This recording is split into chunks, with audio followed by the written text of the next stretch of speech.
Anytime a nation, a great nation, cannot find a way to take care of its children, we have failed. We have failed.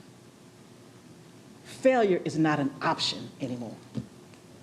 We're going to do this. We're going to do it together. And I know that my hometown is going to lead the way.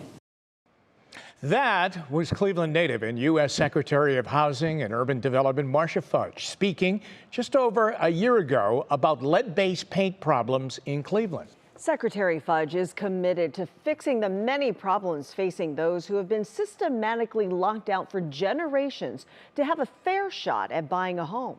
3 News anchor Russ Mitchell recently traveled to Toledo to speak with the secretary about her solutions to make the dream of home ownership a realistic goal for all.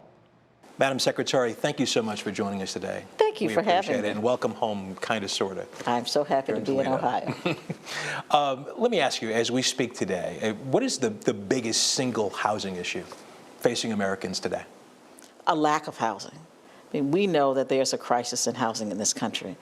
The cost of housing, the supply. Certainly, we are about 1.5 million homes short of where we need to be today. That's how many homes we need to build, units of housing. The cost has become so high that the average person can't afford to buy a home.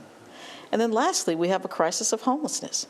Because housing is in such short supply, because it costs so much, people on fixed income, senior citizens, families with children are being pushed to the streets. So the lack of housing is probably the biggest problem we have today. Let me ask you about the costs area you discussed. Rents have gone sky high since the pandemic, and a recent study shows that it's only getting worse. This is a free marketplace. It is. What can HUD do to fix that? Well, I don't know that we can fix it, but what I do know is this. People who are struggling right now with paying rent, of course, there are some programs that we have, certainly. But to be perfectly honest with you, Russ, there's not a whole lot we can do. It is a free market. So people are coming in to environments in which they know they can make an awful lot of money, and they're taking the shot at doing it. It's just unfortunate that we would gouge people in a time where people are of such high need. But that is what is happening across the country. Russ, there is no place in this country that a person making minimum wage can live in a 2-bedroom apartment. Nowhere in the United States. We have students who can't stay on campuses, who are back home with their parents. We have working young people who are back at home because they can't afford a place to live. But the other problem it creates, Russ, is workers. I was in Denver last year, and one of the complaints was we can't get people to work. I said, what is your median income? What's the median cost of a house here? It was $800,000. Who can live in that community? Let me ask you about racial disparities in home ownership. A study in Cleveland recently found that home ownership for blacks is 36%, for whites 75%, and the national numbers show a similar trend. Now, this is something that the Fair Housing Act of, 1968 was supposed to fix. We're 55 years later. What can HUD do to narrow that gap? 2 things we have done.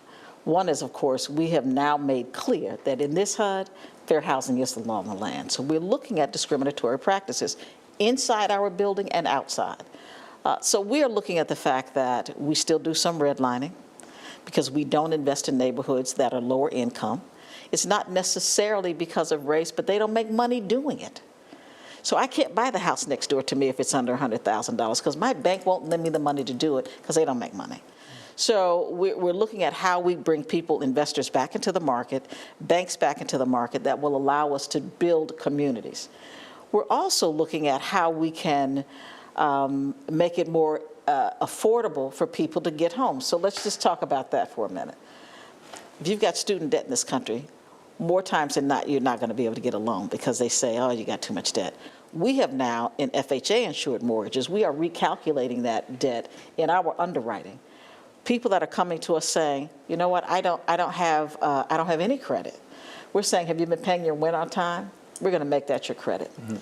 We're looking at down payment assistance for first-time and first-generation home buyers because we know most people who can afford to pay their rent can afford a mortgage. They don't have a down payment.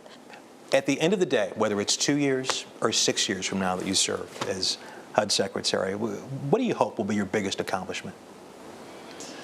That's really kind of easy, actually, Russ. Okay.